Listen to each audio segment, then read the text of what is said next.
Ashabul Kahfi tertidur di gua. Terkejut mereka membuka mata. Selamat yang hadirin semua, sambutlah salam pembuka kata. Assalamualaikum warahmatullahi wabarakatuh. Waalaikumsalam warahmatullahi Waalaikumsalam wabarakatuh. warahmatullahi wabarakatuh. Warahmatullahi wabarakatuh. Terima kasih banyak. Tanpa memperpanjang kalimat, saya sangat berterima kasih atas kesempatan berjumpa dengan sahabat-sahabat di Bengkulu. Saya alumnus dari Universitas Bengkulu, sekarang berada di STKIP Al-Hikmah Surabaya. Saya lihat tadi juga ada profesor di sini, Profesor Dr. Sanurdin MPD ya. Saya tadi perhatikan ada beliau di sini. Jadi sesuai nih tagline-nya ya. Kalau komunitas ini tagarnya untuk menjadi profesor, alhamdulillah ini kita kehadiran profesor ternyata di kesempatan kali ini. Selamat siang Prof, yang sudah berkenan mengikuti kegiatan pada pagi hari ini sampai menjelang siang. Baik, hadirin sekalian, saya langsung saja ingin menyampaikan beberapa hal terkait dengan tema kita hari ini. Kenapa saya mengambil judul ini? Kita awalnya nih tema yang diberikan adalah revitalisasi bahasa menuju era society 5.0. Jadi tadi sudah dikatakan bahwa Ibu Nur ya tadi sudah berkontemplasi kira-kira kenapa perlu direvitalisasi seperti itu ya. Ya kemudian saya mengambil tema ya karena yang sekarang sedang hits-hitsnya ya di dunia pendidikan baik sekolah dan perguruan tinggi ada program Merdeka Belajar, Kampus Merdeka kalau di tingkat perguruan tinggi dan di sekolah juga seperti itu. Maka dari itu penerapannya bagaimana menuju. Jadi saya pakai kata menuju. Sepakat dengan pemateri-pemateri sebelumnya juga saya ingin menyampaikan pendapat saya bahwa ya kita ini masih menuju masih berproses ya. Masyarakat 5.0 di Indonesia ini sebuah proses. Tentu kita harus mempersiapkan diri. Baik, kalau tadi misalnya dari kontemplasi, saya coba merujuk ke KBBI, walaupun kita belum ada kamus bahasa baku, semoga KBBI masih bisa kita gunakan. Ya, jadi banyak kritik sastra, kritik bahasa, kritikus bahasa mengatakan bahwa sebentar lagi nih Pusat Bahasa akan menerbitkan kamus bahasa baku ya, bukan kamus bahasa besar ya, kamus besar bahasa ya, tapi baku. Tapi paling tidak kita bisa merujuk ke sini bahwa revitalisasi yang akan saya bahas sesuai dengan apa yang dikatakan oleh KBBI dan sesuai dengan apa yang saya inginkan juga bahwa ini ada sebuah proses ya, perbuatan menghidupkan. Dan yang kata turunannya ini membuat agar lebih hidup. Artinya sebenarnya sudah ada, tapi agar lebih fresh. Bukankah kita juga ingin selalu lebih fresh?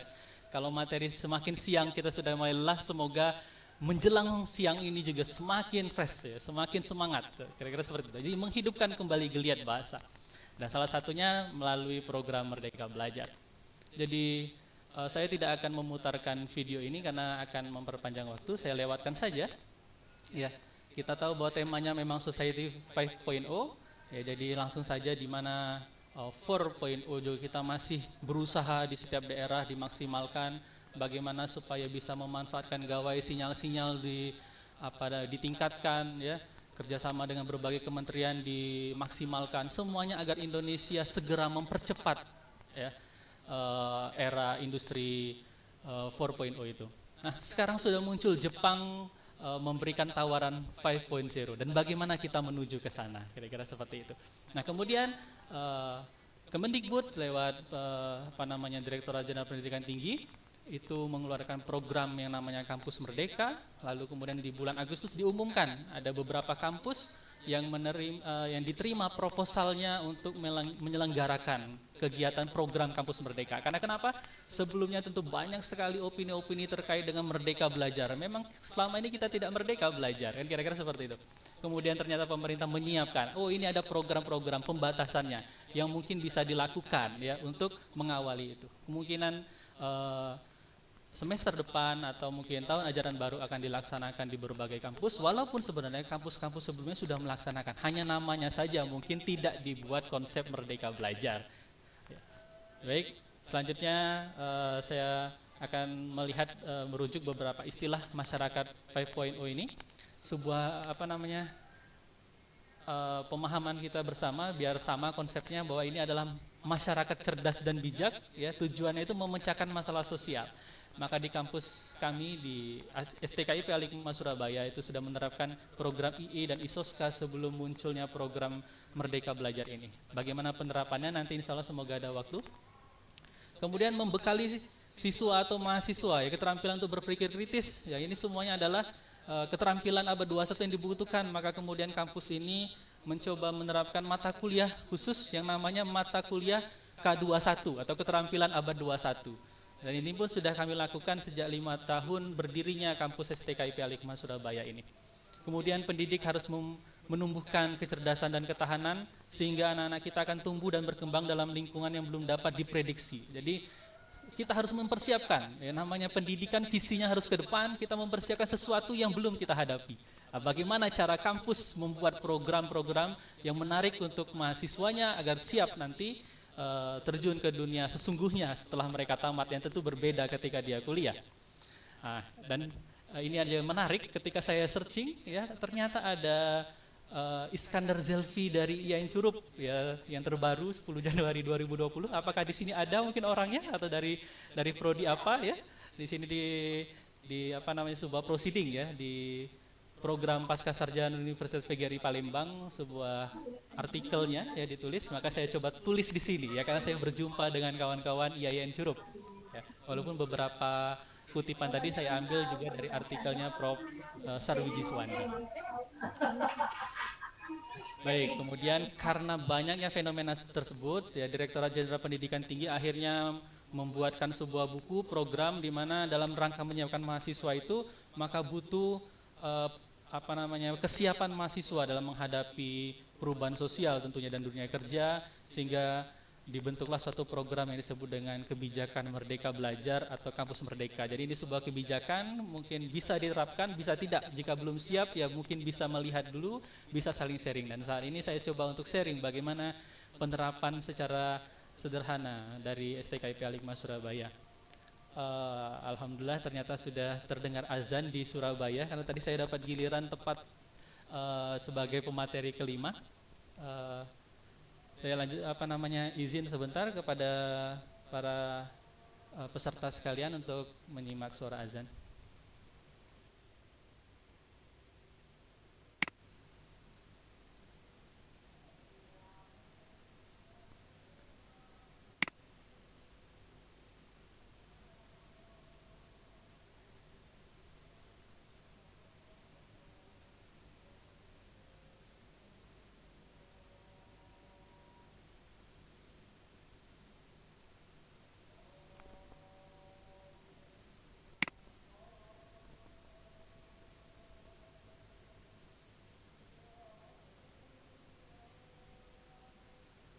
Terima kasih seluruh peserta. Saya lanjutkan. Jadi ini saya tidak akan menceritakan landasan hukum MBKM, cuma saya ingin membahas satu topik di poin keempat, hak belajar 3 semester di luar program studi. Nah, ini akan menarik karena banyak sekali perbedaan tafsiran di masyarakat, khususnya di perguruan tinggi yang akan menerapkan ini. Ada 8 program ya, yang akan diterapkan itu, dan saya akan memberikan beberapa praktik di STKIP Al-Hikmah Surabaya dalam penerapan ini yang memang sebenarnya seluruh prosedurnya itu baru dipresentasikan ya beberapa bulan lalu ketika pertemuan antara seluruh penerima dana hibah program Merdeka Belajar ini. Ada beberapa program di sini yang semuanya sebenarnya mungkin setiap kampus sudah melaksanakan. Namun apa bedanya itu yang dipentingkan ya. Jadi kalau dikatakan tadi bahwa seperti Bu Nur tadi ya, Bu Nur Hayati mengatakan ada istilah autonomous learning, kira-kira bagaimana penerapannya ya? Di Yayasan Pendidikan Al-Hikmah Surabaya ini ada SMA Boarding Life sudah menerapkan autonomous learning ini, bagaimana siswa itu membuat proposal hidup mereka sendiri, kemudian memilih mata pelajaran yang mereka suka. Nah sekarang di STKIP seperti apa? Nah, ada beberapa program di MBKM tadi, ya, MBKM ini Merdeka Belajar Kampus Merdeka, seperti asistensi mengajar di satuan pendidikan. Ya, kita pun pernah ya di kampus-kampus keguruan, tidak aneh, tidak asing kalau kita meminta siswa ya dengan beberapa macam program kita sebut dengan PPL, mereka di sana mengajar di sekolah-sekolah, ya, namun apa bedanya, kan seperti itu. Nah, di kami ada istilah tadi mata kuliah keterampilan abad 21. Kemudian ada KKN atau membangun desa dengan tema tematik, ya.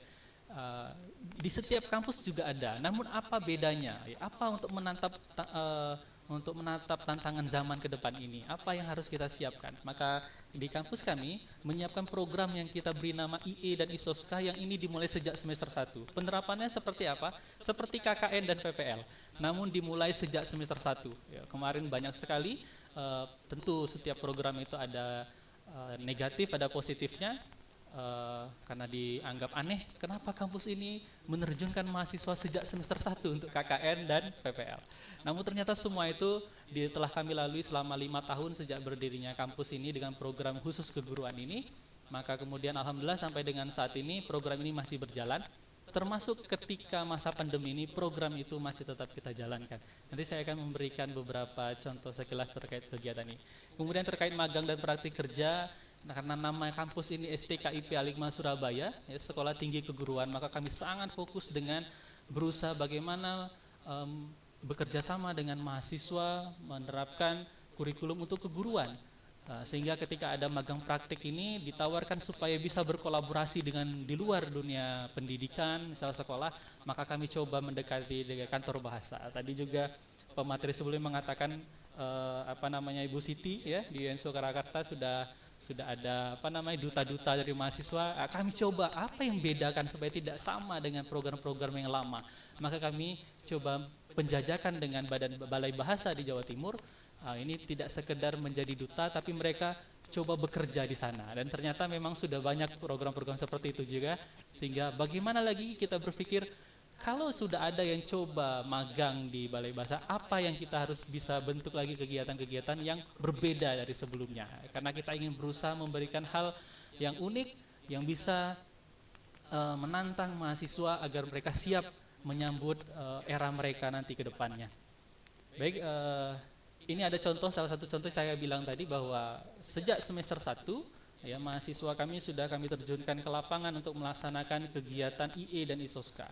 Namun dalam kurikulum dulu sebelum ada MBKM namanya tetap KKN, nilainya di semester atas, namun praktiknya sejak semester 1. Jadi mereka menghimpun nilai itu sejak semester 1. Mungkin beberapa pertemuan selanjutnya nanti bisa kita bahas sampai dengan bagaimana membuat kurikulumnya, ya, kebijakan-kebijakannya sehingga ini bisa diterapkan. Sedikit asing memang, apalagi dengan sekolah-sekolah yang mungkin aneh, kok semester 1 sudah terjun ke lapangan. Ini salah satu contohnya, mahasiswa kami yang bernama Ferry, saya ambil dari IG Prodi PBI Al-Hikmah, ya, dan mahasiswa ini baru semester 1 melaksanakan kegiatan KKN, ya, di SMA Negeri 2 Pamekasan, itu di Pulau Madura, ya. Jadi kampus kami mencoba memberikan alternatif kegiatan kepada mahasiswa agar mereka bisa lebih akselerasi, ya. Tadi ada istilah akselerasi atau eksistensi, ya, agar mereka mampu menunjukkan eksistensi mereka walaupun mereka berada di semester awal dan di kampus yang mungkin tidak sebesar kampus-kampus yang ada di sini, mungkin dari IAIN Surakarta, ya, dari IAIN Bengkulu dan lain sebagainya. Nah, kemudian Bapak Ibu sekalian, jadi tadi ada cerita oleh Bu Siti, saya coba rangkum. Jadi saya ini banyak merangkum sepertinya juga, ya, dari pemateri sebelumnya, di mana dosen itu diterjunkan untuk mengajar, ya, BIPA.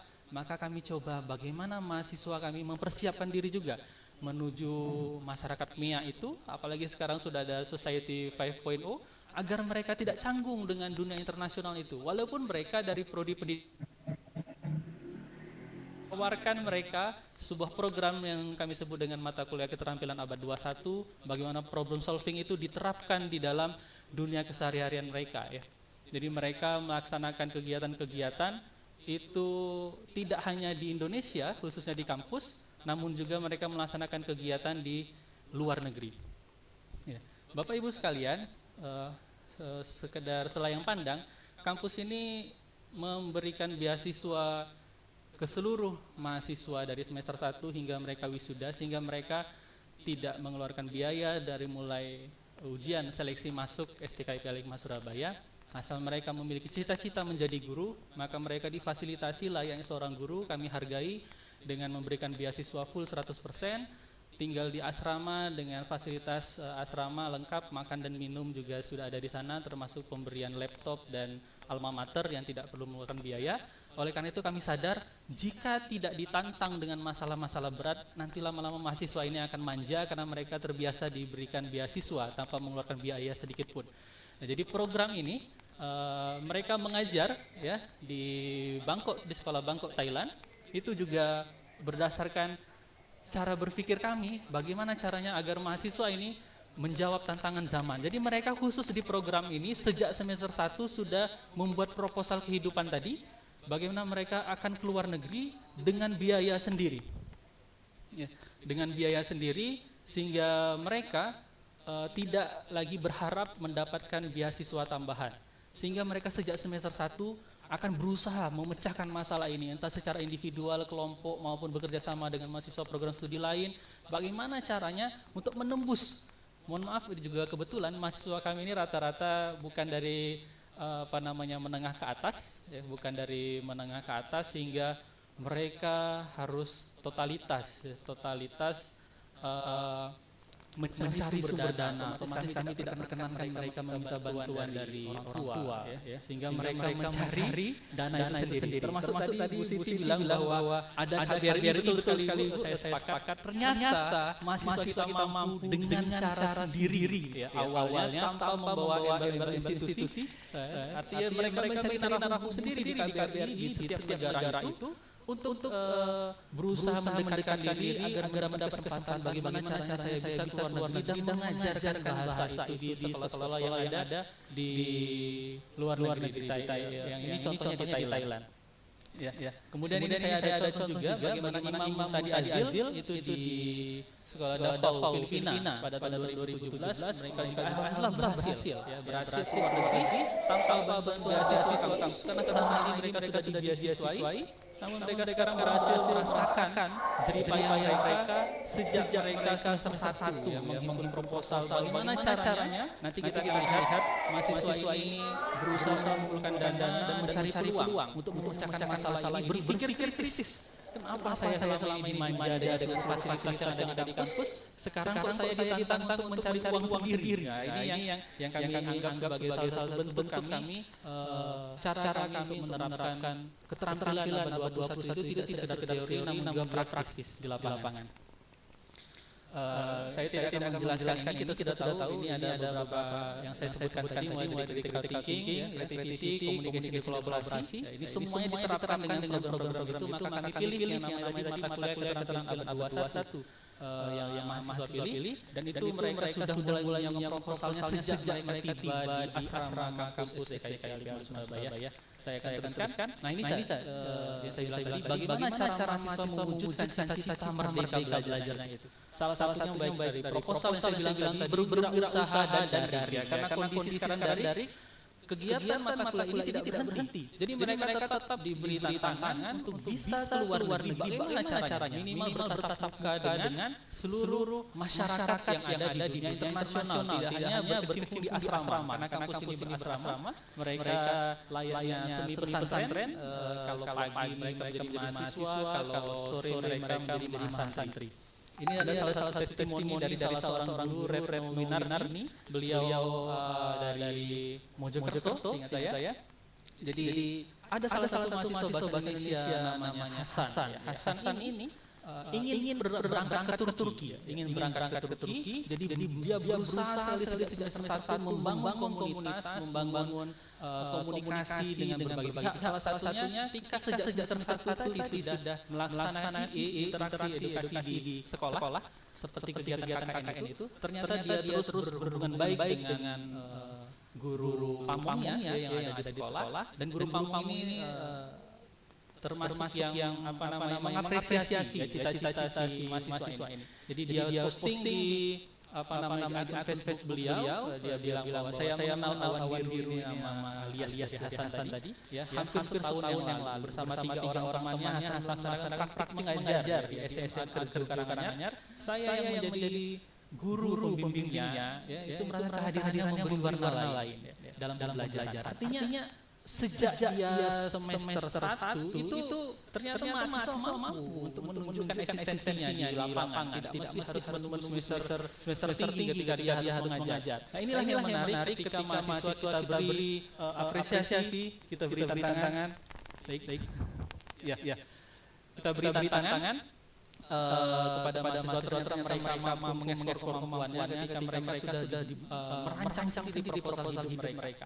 Jadi ini testimoni dari salah satu guru sebagai sampel yang saya tunjukkan. Nah, selanjutnya adalah ketika proposal ini berjalan, kita juga membimbing mahasiswa agar proposal itu bukan proposal yang hanya minta uang bahasanya ya, bahasa minta uang saja. Bagaimana proposal itu harus menunjukkan kemampuan dia, kapasitas dia sebagai mahasiswa, kenapa kamu ingin ke Turki?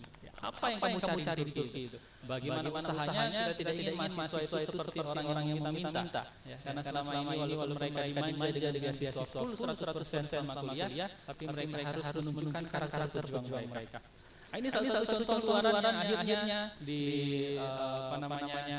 bulan Oktober yang lalu ada mahasiswa kita yang berhasil mengajar siswi yang ada di Jepang, dan bagaimana caranya? Ternyata ketika mereka tahu ada Zoom, mereka akhirnya melaksanakan kegiatan itu melalui Zoom, ya.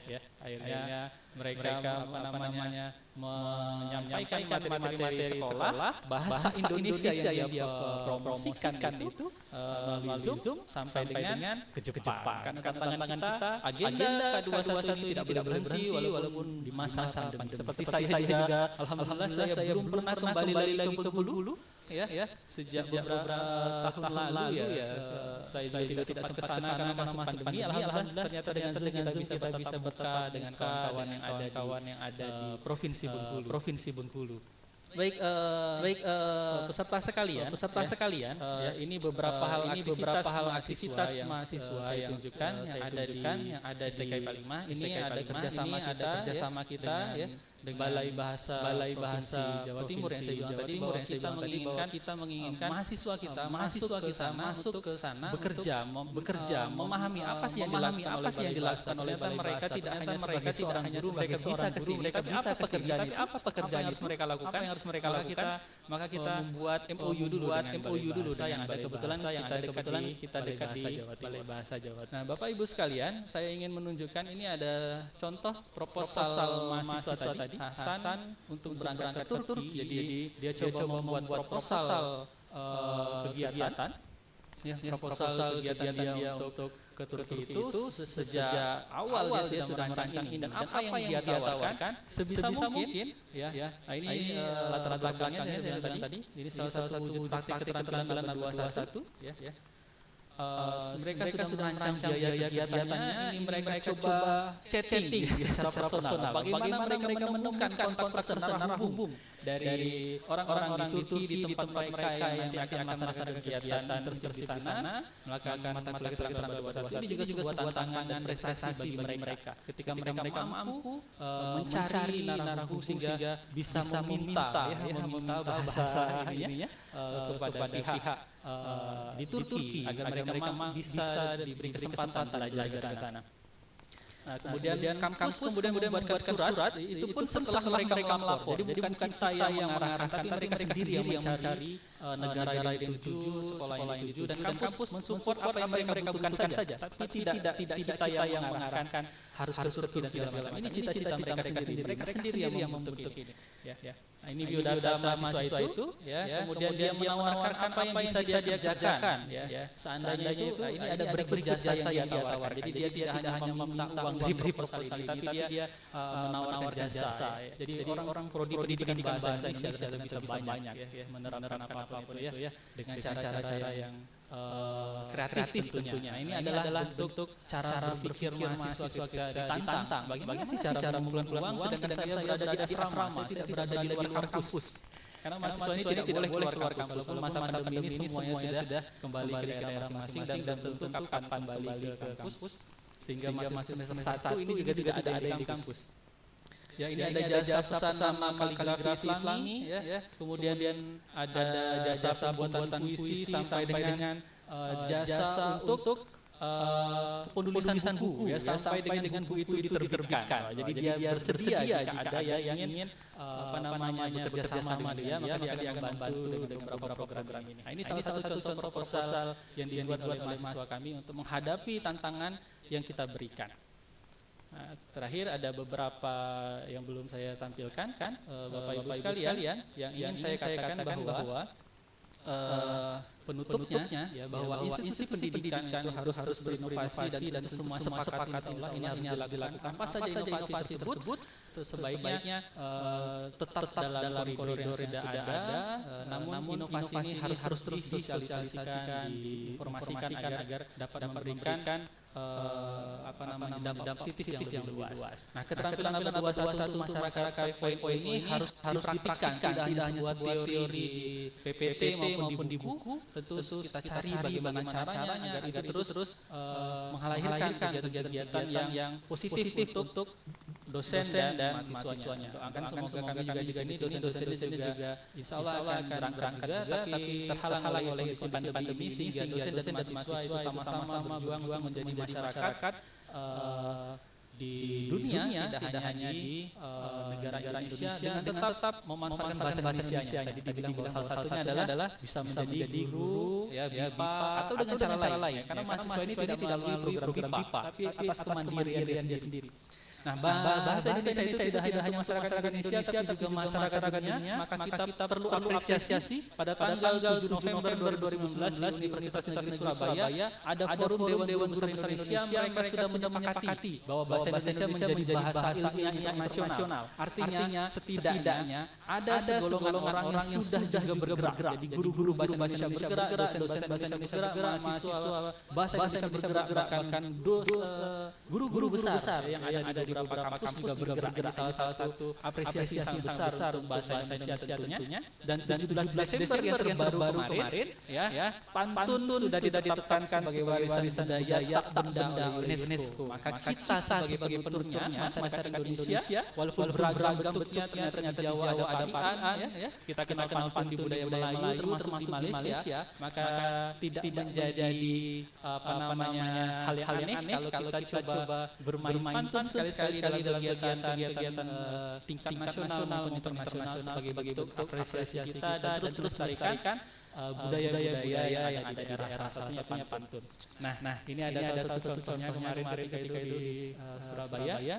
Seingat saya dulu juga ada yang hadir profesor, saya lupa nama Pak Agus Joko Purwadi dari Prodi Pendidikan Bahasa Indonesia Universitas Bengkulu yang menemani profesor itu untuk ikut di dewan ini. Nah, ini juga ada kutipan dari UNESCO terkait dengan pantun yang sudah diresmikan itu.